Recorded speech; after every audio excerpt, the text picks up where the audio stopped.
కల్తీ నెయ్యి వివాదంపై సిట్ ఎంక్వైరీకి బ్రేక్. మరి నెక్స్ట్ ఏంటి? సుప్రీం నిర్ణయం ఎలా ఉండబోతోంది? ముందుగా చూద్దాం. ఇక టీవీ9 డీజే చిల్లు కథనాలకు పాజిటివ్ రెస్పాన్స్ వచ్చింది. డీజేలపై పోలీస్ కమిషనర్ సివి ఆనంద్ కీలక నిర్ణయం తీసుకున్నారు. ఆ డీటెయిల్స్ చూద్దాం. మూసీ రివర్ బెడ్ లో యాక్షన్ షురూ అయింది.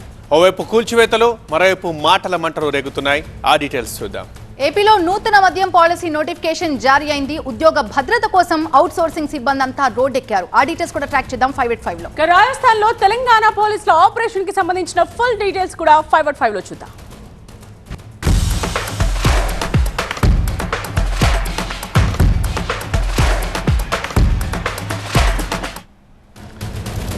కల్తీ నెయ్యి వివాదంపై సిట్ దర్యాప్తుకు తాత్కాలికంగా బ్రేక్ పడింది. సుప్రీంకోర్టులో విచారణ జరుగుతోన్న నేపథ్యంలో ఈ నెల 3 వరకు సిట్ దర్యాప్తు నిలిపివేస్తున్నట్టుగా ఏపీ డీజీపీ ద్వారకా తిరుమలరావు తెలిపారు. సోమవారం లడ్డూ వివాదంపై సుప్రీంకోర్టులో విచారణ జరిగింది. దీనిపై స్వతంత్ర దర్యాప్తు సంస్థ చేత విచారణ జరిపించాలని వైవి సుబ్బారెడ్డి తరపు లాయర్లు వాదించారు. దీనిపై అభిప్రాయం చెప్పాలని కేంద్రాన్ని ఇప్పటికే కోర్టు కోరింది. గురువారం మధ్యాహ్నం దీనిపై విచారణ జరగనుంది. ఈ నేపథ్యంలో సిట్ విచారణను తాత్కాలికంగా వాయిదా వేయాలని ప్రభుత్వం నిర్ణయించినట్టుగా డీజీపీ ద్వారకా తిరుమలరావు ప్రకటించారు. వాస్తవానికి దర్యాప్తు ఆపాలని కోర్టు ఆదేశించలేదు. కానీ ప్రభుత్వం తరపు లాయర్ల సూచన మేరకు సిట్ విచారణ 3వ తేదీ వరకు నిలిపివేస్తున్నట్టుగా డీజీపీ స్పష్టం చేశారు. మరి నెక్స్ట్ ఏమిటి? లడ్డూ వివాదంపై సుప్రీంకోర్టు నిర్ణయం ఎలా ఉంటుందన్న ఉత్కంఠ నెలకొంది.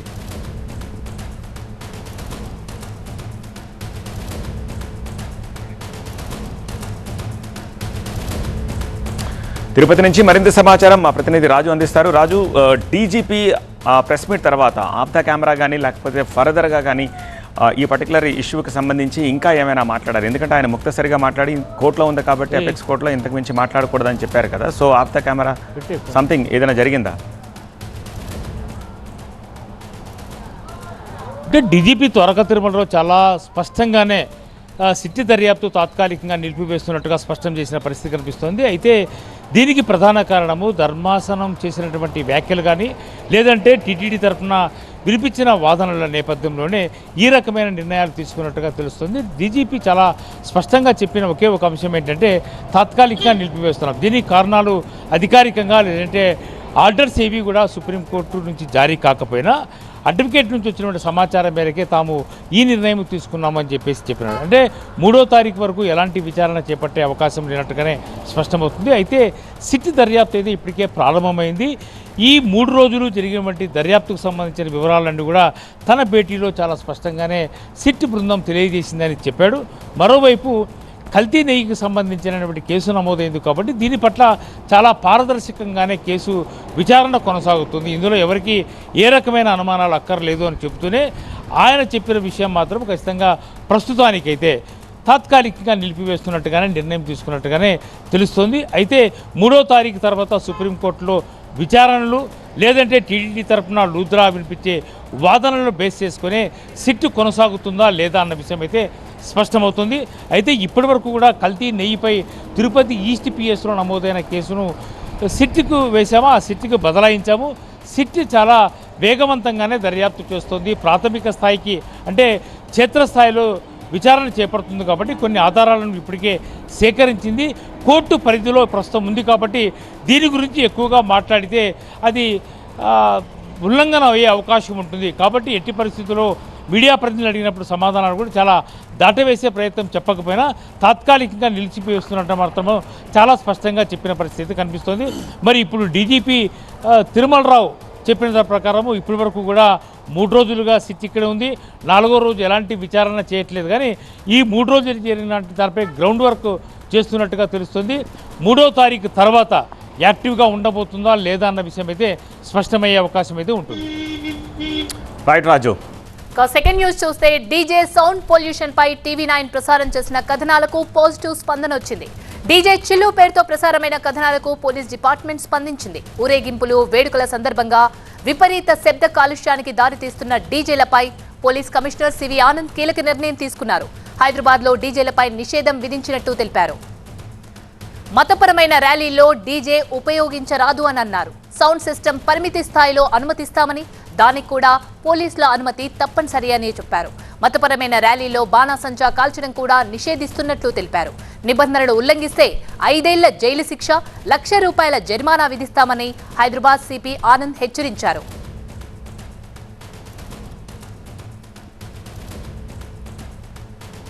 రైట్, ఇదే అంశానికి సంబంధించి మరింత సమాచారాన్ని మా ప్రతినిధి విజయ్ అందిస్తారు. విజయ్, డీజే సౌండ్ పొల్యూషన్ పై టీవీ9 ప్రసారం చేసిన కథనాలకు పాజిటివ్ స్పందన వచ్చింది. పోలీస్ డిపార్ట్మెంట్ కూడా రియాక్ట్ అయింది. ఎలాంటి డెసిషన్స్ తీసుకున్నారు? హైదరాబాద్లో పూర్తి స్థాయిలో డీజేని నిషేధిస్తూ Hyderabad CP CV Anand notification జారీ చేశారు. ఇకపై ఎవరు కూడా డీజేలకు సంబంధించిన నిబంధనలు ఉల్లంఘించినా కూడా కఠిన చర్యలు తీసుకుంటాం. కొంత ఏవైతే గతంలో సుప్రీంకోర్టు ఆదేశాలు ఏవైతున్నాయో వాటి ప్రకారంగా ఏ ఏరియాలో ఎంత సౌండ్ ఉండాలి, బయట బహిరంగంగా రిలీజియన్కి సంబంధించినటువంటి ఎక్కడైతే యాత్రలు జరుగుతాయో లేదంటే ఊరేగింపులు జరుగుతాయో ఎక్కడ కూడా డీజే కావచ్చు, బాణసంచా కూడా ఉపయోగించకూడదు. ఇండస్ట్రియల్ ఏరియాలో డే టైంలో 75 డెసిబెల్స్ వరకు ఉండొచ్చు, నైట్ టైంలో 70 వరకే ఉండాలి.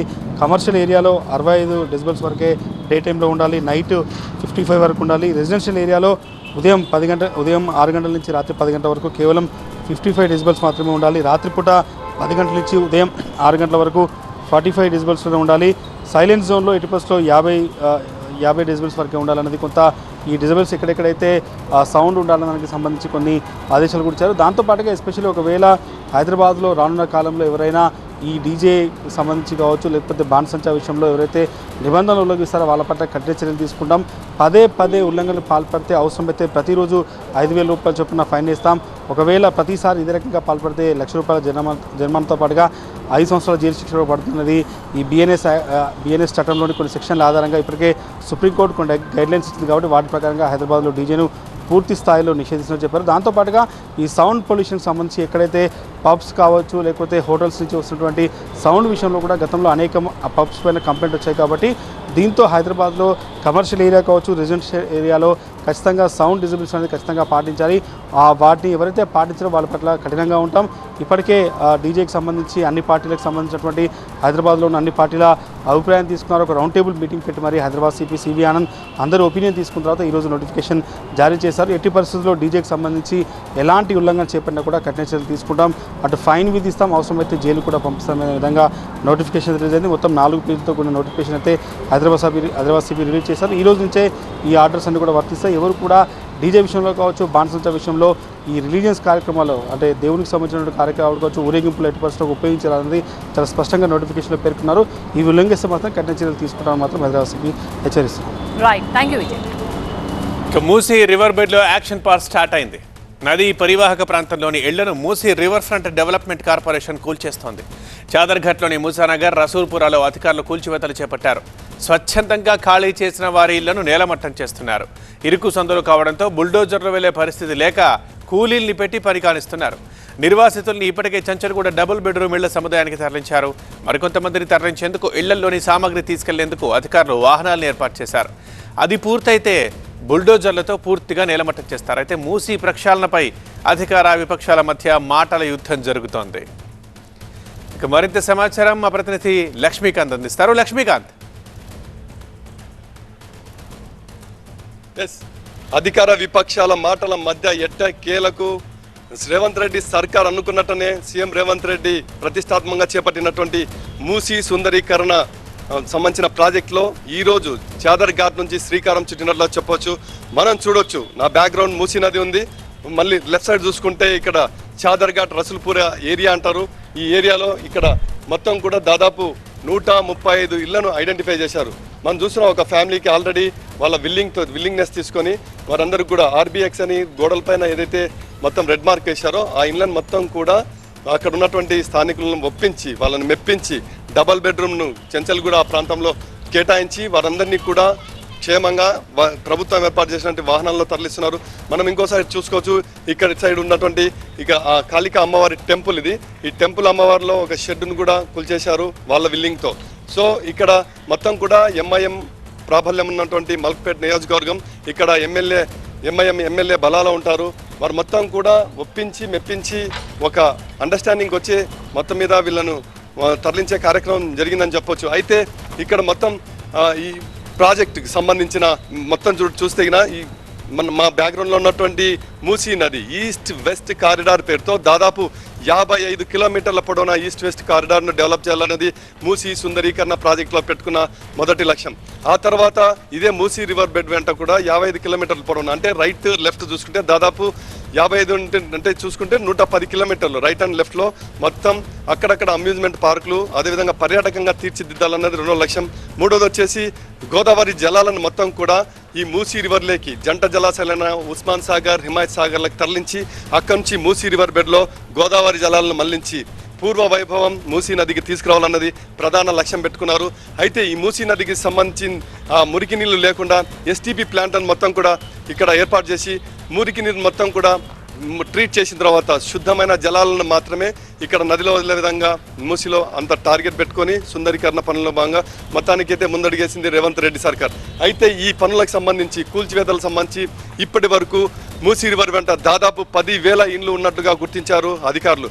రెవెన్యూ అండ్ ఇరిగేషన్ శాఖ అధికారులు గుర్తించినటువంటి మొత్తం కూడా 10,000 ఇండ్లు మొత్తం కూడా ఉన్నట్లుగా గుర్తించారు.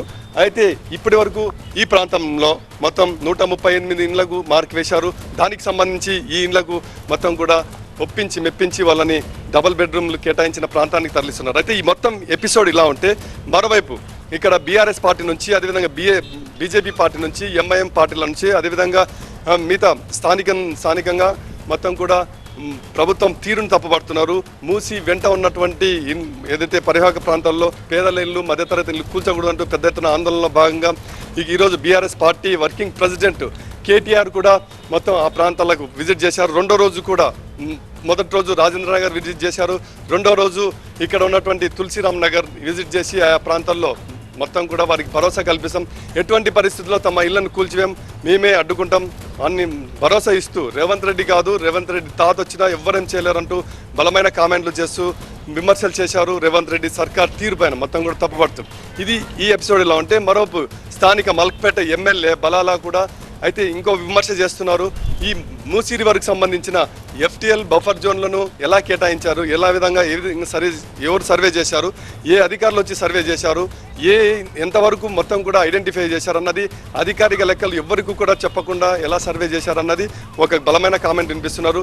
అదేవిధంగా మూసీ రివర్ డెవలప్మెంట్ బోర్డు పేరు చెప్పి అధికారులు వచ్చి స్థానికులను ఇక్కడ మొత్తం కూడా ఈ విధంగా ఆర్బీఎక్స్ అని రెడ్ మార్క్ వేస్తూ స్థానికుల భయభ్రాంతులకు గురి చేస్తున్నారు.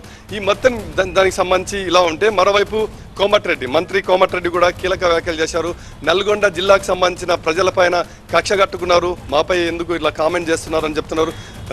బీఆర్ఎస్ అంటే కేసీఆర్కి కానీ లేకపోతే ఎమ్మెల్యేలకు డౌట్ ఉంటే కేసీఆర్తో పాటు ఎమ్మెల్యేల బృందం, బీఆర్ఎస్ ఎమ్మెల్యేల బృందం అంతా వస్తే తాను సపరేట్గా ఒక బస్సు కేటాయిస్తూ మొత్తం కూడా నల్గొండ నుంచి మూసీ రివర్ వెంట కూడా తీసుకొని వస్తానండి కోమటిరెడ్డి వెంకటరెడ్డి కామెంట్ చేసిన పరిస్థితి.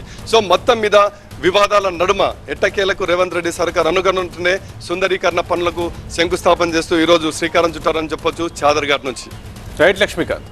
Coming to fourth news. ఏపీలో నూతన మద్యం పాలసీ నోటిఫికేషన్ ని ప్రభుత్వం జారీ చేసింది. 2 ఏళ్ల కాల పరిమితితో కొత్త మద్యం విధానానికి గ్రీన్ సిగ్నల్ ఇచ్చింది. ఈ నెల 12 నుంచి కొత్త మద్యం విధానం అమల్లోకి రానుండటంతో ఇవాల్టి నుంచి మద్యం దుకాణాలకి దరఖాస్తులు స్వీకరిస్తున్నారు. ఈ నెల 11న లాటరీ తీసి లైసెన్సులు కేటాయించనున్నారు. 12 నుంచి లైసెన్సుదారులు కొత్త దుకాణాలు తెరుచుకోవచ్చు. మొత్తం 3,396 మద్యం షాపులకి ఈ లైసెన్సుల జారీకి నోటిఫికేషన్ జారీ చేశారు. ఇక విజయవాడ, విశాఖపట్నం, రాజమండ్రి, కాకినాడ, గుంటూరు, నెల్లూరు, కర్నూలు, కడప, అనంతపురం పట్టణాల్లో 12 ప్రీమియం షాప్స్ ఏర్పాటు చేసుకునే వెసులుబాటు కూడా ఉంది. అయితే జనాభా ప్రాతిపదికన లైసెన్స్ ఫీజు వసూలు చేయనున్నారు. తొలి ఏడాది 10,000 లోపు జనాభా ఉన్న ప్రాంతాల్లో 50 లక్షల రూపాయల వరకు వసూలు చేస్తారు. 5 లక్షల పైన ఉన్న జనాభా ఉన్నటువంటి నగరాల్లో ఒక్కో మద్యం షాప్కి 85 లక్షలు వసూలు చేస్తారు. ఇక ప్రీమియం స్టోర్లకైతే 1 కోటి రూపాయల వరకు వసూలు చేస్తారు. ప్రీమియం స్టోర్లు మినహా మిగిలిన మద్యం షాపులకి ఏడాదికి 10% చొప్పున లైసెన్స్ ఫీజు పెంచుకుంటూ వెళ్తారు. ఒకే వ్యక్తి ఎన్ని దరఖాస్తులైనా పెట్టుకోవచ్చు. అయితే 2 లక్షల చొప్పున నాన్ రీఫండబుల్ రుసుము చెల్లించాల్సి ఉంటుంది. మరోవైపు తమకు ఉద్యోగ భద్రత కల్పించాలంటూ మద్యం దుకాణాల్లో పనిచేసే సిబ్బంది పలు చోట్ల ఆందోళనకు దిగుతున్నారు. కాకినాడ, తూర్పుగోదావరి జిల్లా, కోనసీమ జిల్లాలో మద్యం షాపుల దగ్గర కాంట్రాక్ట్ ఉద్యోగులు ఆందోళన చేస్తున్నారు. కొత్త మద్యం పాలసీతో తమ ఉద్యోగాలకు భరోసా లేకుండా పోతుందని వాపోతున్నారు. పూర్తి సమాచారం మా స్పెషల్ కరెస్పాండెంట్ సత్య అందిస్తారు. సత్య, కొత్త మద్యం పాలసీ విధానంతో ఉద్యోగులు తమకు భరోసా లేకుండా పోతుందని వారంతా ఆందోళనకు దిగుతున్న పరిస్థితి. అసలు వాళ్ళ డిమాండ్స్ ఏంటి సత్య?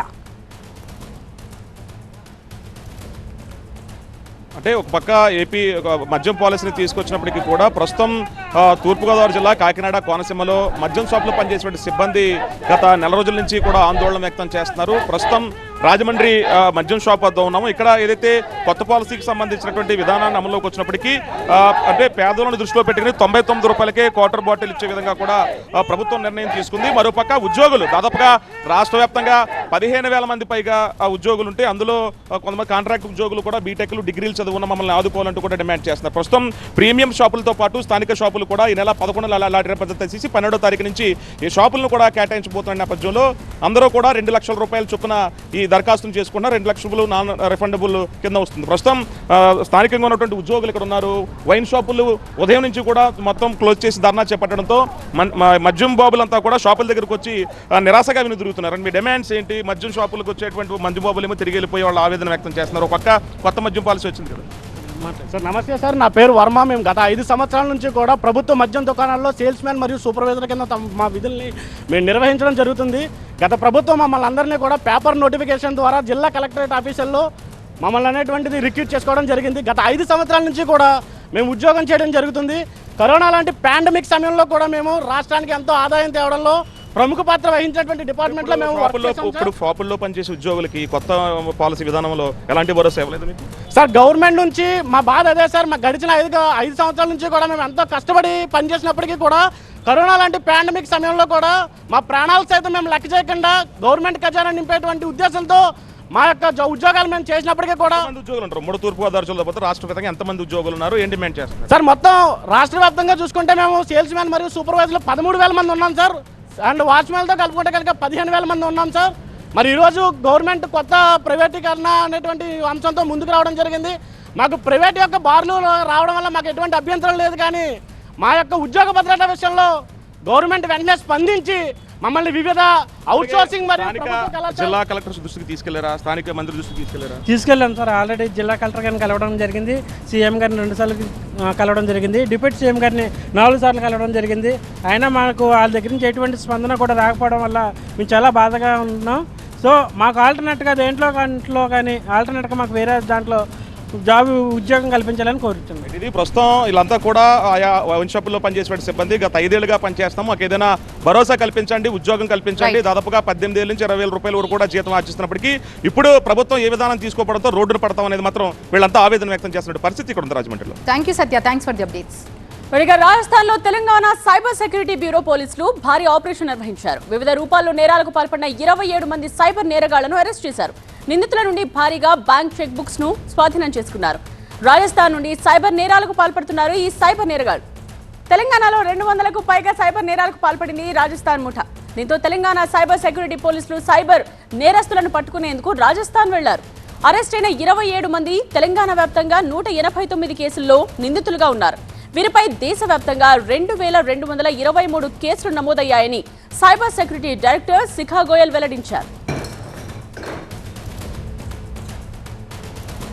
మా ప్రతినిధి ప్రణీత ఇదే విషయానికి సంబంధించిన ఫుల్ డీటెయిల్స్ అందిస్తారు. ప్రణీత, రాజస్థాన్లో తెలంగాణ సైబర్ సెక్యూరిటీ బ్యూరో పోలీసులు భారీ ఆపరేషన్ నిర్వహించారు. దాదాపు 15 డేస్ పాటు అక్కడ రాత్రింబవళ్లు కష్టపడి అక్కడ ఉన్నటువంటి సైబర్ క్రిమినల్స్ని పక్కాగా టార్గెట్ చేసి వాళ్ళ మీద నిఘా ఉంచి 27 మందిని అదుపులోకి తీసుకున్నారు. రాజస్థాన్తో పాటు జైపూర్ పరిసర ప్రాంతాల్లో ఉన్నటువంటి ఈ 27 మంది సైబర్ క్రిమినల్స్ వీళ్ళందరూ కూడా సైబర్ మాఫియా అంటే ఇతర దేశాల నుండి ఆపరేట్ చేసినటువంటి సైబర్ మాఫియా ఏదైతే ఉందో వారికి వీళ్ళందరూ మ్యూల్ అకౌంట్స్ని అంటే కొన్ని బ్యాంక్ అకౌంట్స్ని తెరిపించి వాళ్ళకి సహకరిస్తున్నటువంటి నేపథ్యంతో ఈ 27 మందిని కూడా పోలీసులు అరెస్ట్ చేశారు. అయితే వీరి పైన దాదాపు 2,000కు పైగా కేసులు దేశవ్యాప్తంగా ఉన్నాయి. మొత్తం ఈ 27 మంది కలిసి దేశవ్యాప్తంగా 11 కోట్ల రూపాయలకు పైగా అమౌంట్ని విక్టిమ్స్ ఖాతాల నుండి వీళ్ళు ట్రాప్ చేశారు. సో ఈ 11 కోట్ల రూపాయల్లో 9 కోట్ల రూపాయలు కేవలం తెలంగాణకు సంబంధించినటువంటి బాధితుల నుండి కొల్లగొట్టారు. మొత్తం తెలంగాణలో అటు అన్ని జిల్లాలు కలుపుకొని 189 మందికి సంబంధించినటువంటి సైబర్ క్రైమ్ నేరాలు ఈ 27 మంది చేసినట్లు పోలీసులు గుర్తించారు. సో ఈ 189 మంది బాధితులు ఇచ్చినటువంటి కంప్లైంట్స్ని ఆధారంగా చేసుకొని మొత్తం ఒక్కొక్క అక్యూజ్డ్ పైన దాదాపు 50కి పైగా కేసులు ఉన్నాయి. సో ఒక కేసు ఉన్నటువంటి అక్యూజ్డ్ని కాకుండా ఒకే అక్యూజ్డ్ పైన ఎక్కువ కేసులు ఉన్నటువంటి అక్యూజ్డ్ని సైబర్ సెక్యూరిటీ బ్యూరో పోలీసులు టార్గెట్ చేశారు. సో ఇప్పుడు అరెస్ట్ అయినటువంటి 27 మంది పైన కూడా దాదాపు 2000 కేసులు దేశవ్యాప్తంగా ఉంటే ఒక్కొక్క అక్యూజ్డ్ పైన దాదాపు 50కి పైగా కేసులు ఉన్నటువంటి పరిస్థితి. సో వీళ్ళందరినీ కూడా ప్రజెంట్ పీటీ వారెంట్ మీద రాజస్థాన్ నుండి హైదరాబాద్కి తీసుకొచ్చారు. ప్రజెంట్ వీళ్ళందరినీ ఇక్కడ నాంపల్లి కోర్టులో ప్రొడ్యూస్ చేసి అందరినీ కూడా చెంచల్గూడ జైలుకి తరలించారు. Right Praneetha, thanks for the updates.